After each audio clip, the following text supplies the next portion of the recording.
Beneath the frozen ground of Yellowstone, the heart of an ancient world still quietly beats. Hot springs rise from the earth, not to warm, but to remind us this place has never truly been asleep.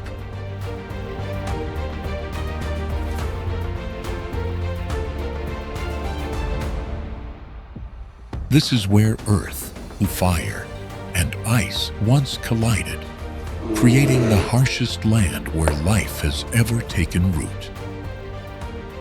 Not lions, not sharks, but the bison, the last survivor of prehistoric times, still continuing its journey in a world no longer meant for the ancient.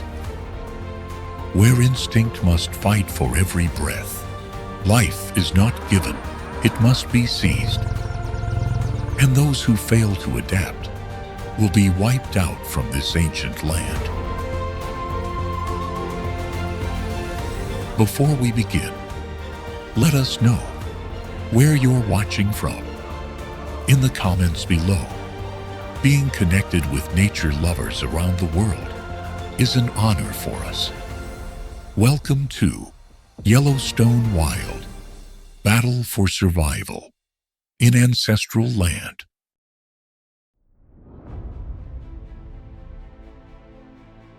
Summer in Yellowstone doesn't arrive with thunder, it comes with light and movement.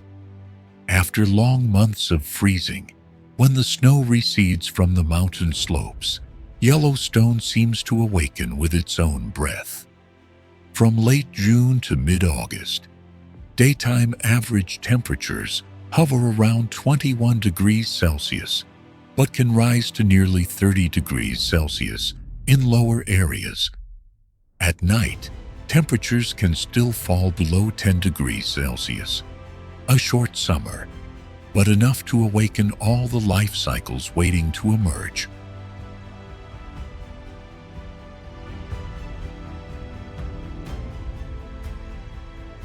And across that vast land, a heavy shadow begins to appear under the early sunlight.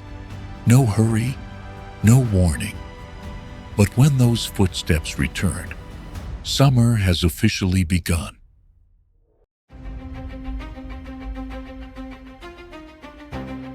Bison, living memory of North America, the last giants remaining from prehistoric times, having survived ice ages, fire, bullets, and the destructive hands of humans, to continue thriving on ancestral land.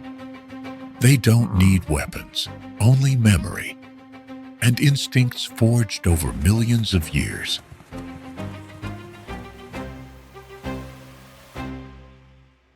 In the brief summer, everything is rushed. Instinct drives them. The males, nearly 2 meters tall, weighing over a ton, enter a silent battle, not for territory, but for the right to survive in their inherited bloodline.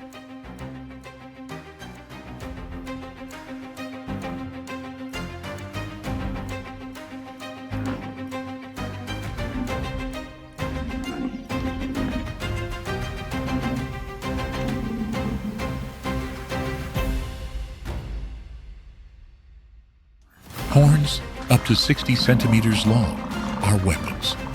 The thick fur on the chest is armor. Muscles rippling under the sun are willpower. And blood is proof. No need to kill, just stand firm. The loser retreats in silence, carrying wounds and an incomplete summer.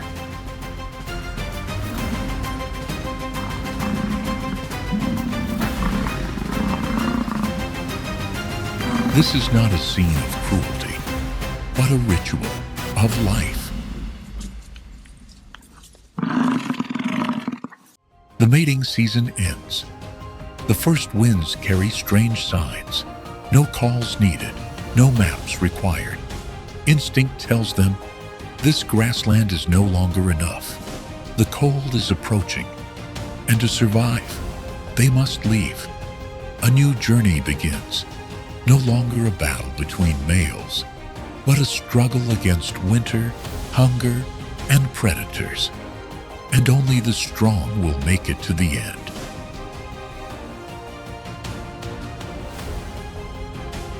Winter is coming, silent, but clear as a warning. The new grass is gone.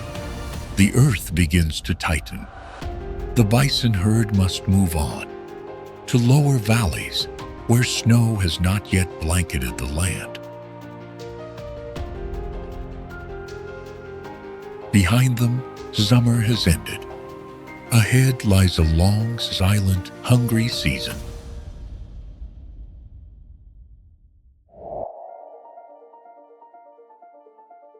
Also at this time, high above, another journey begins, lighter, but no less fierce.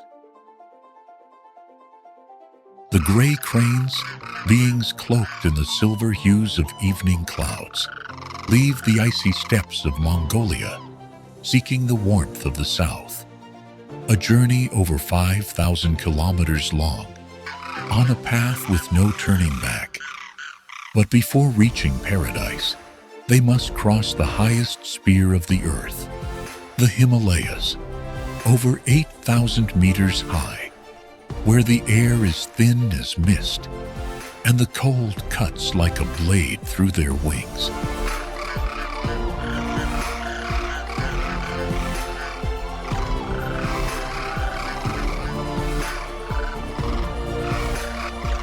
And that is also where the hunters of the sky lie in wait.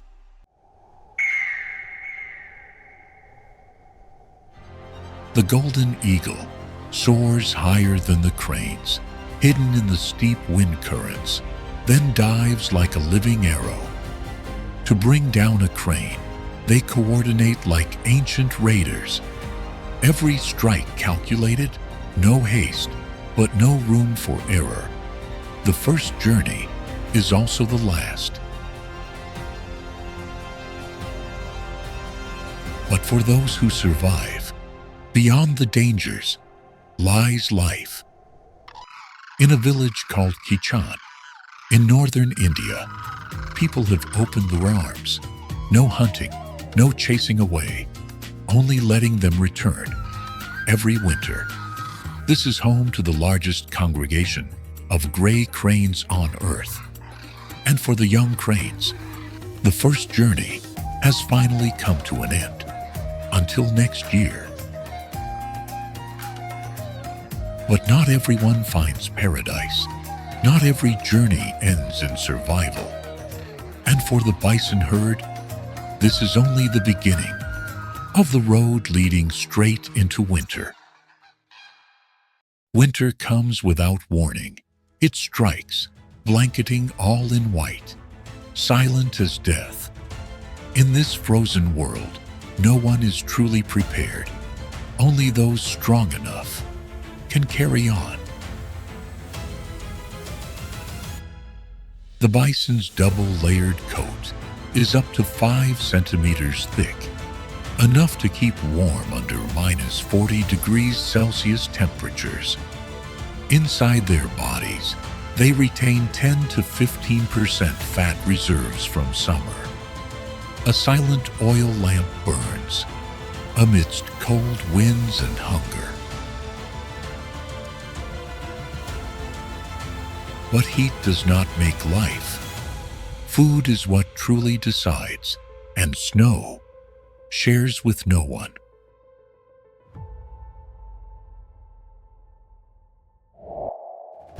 At another edge of the world, where the sea still wears its white coat, another journey is unfolding, silent, slow, and utterly cold.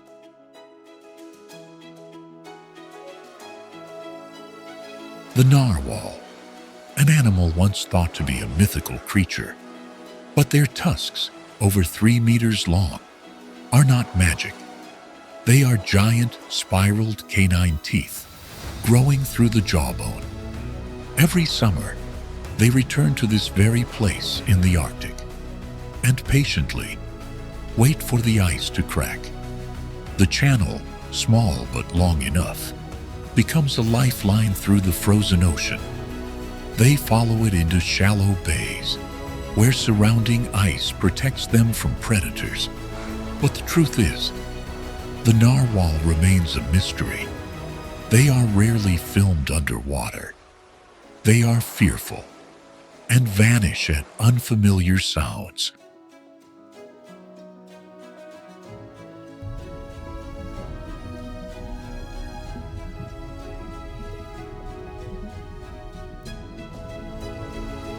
Sea ice is not only the home of the narwhal, it is the planet's final white cloak. The white surface reflects most of the sunlight back into space. But when the ice disappears, the dark ocean absorbs over 90% of the sun's energy, and the Earth warms. In just a few decades, Arctic summer ice has decreased by more than 40%. We are not just losing a habitat, we are losing balance.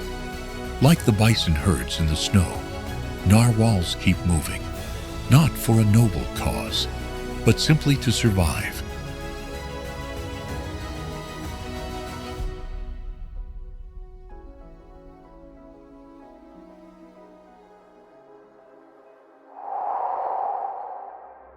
But not only the cold, winter brings something worse: predators. The North American gray wolf, Canis lupus, Yellowstone's ultimate predator. They have lived and died here, thousands of years before humans set foot.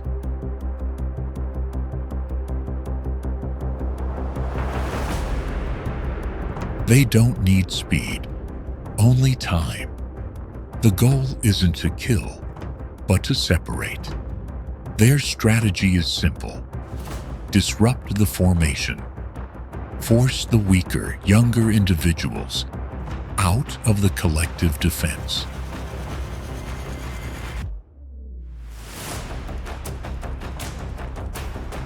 Youth carries impatience. This young wolf doesn't yet know.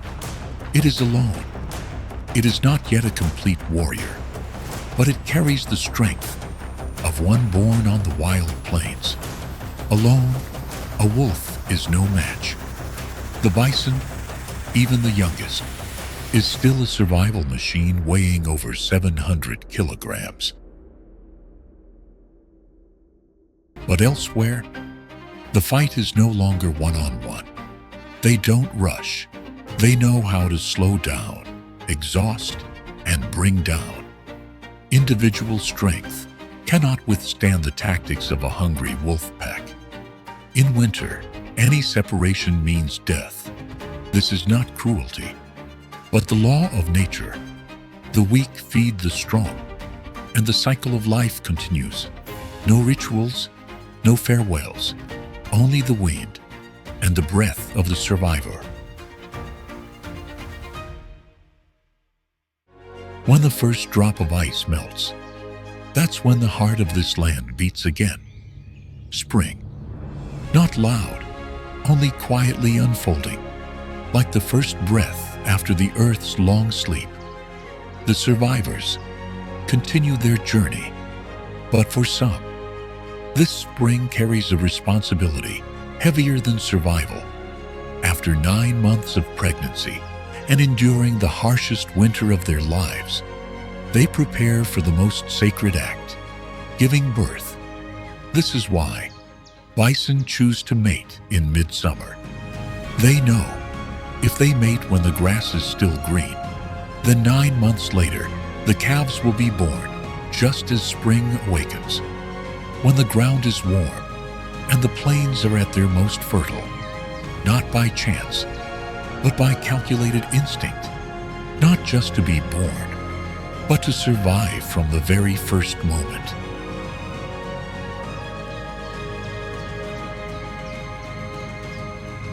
Every spring is an opportunity, not for the strong, but for the resilient.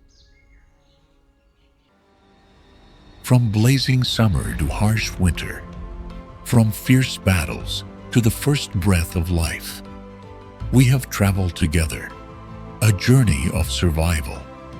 This journey is not just about the bison.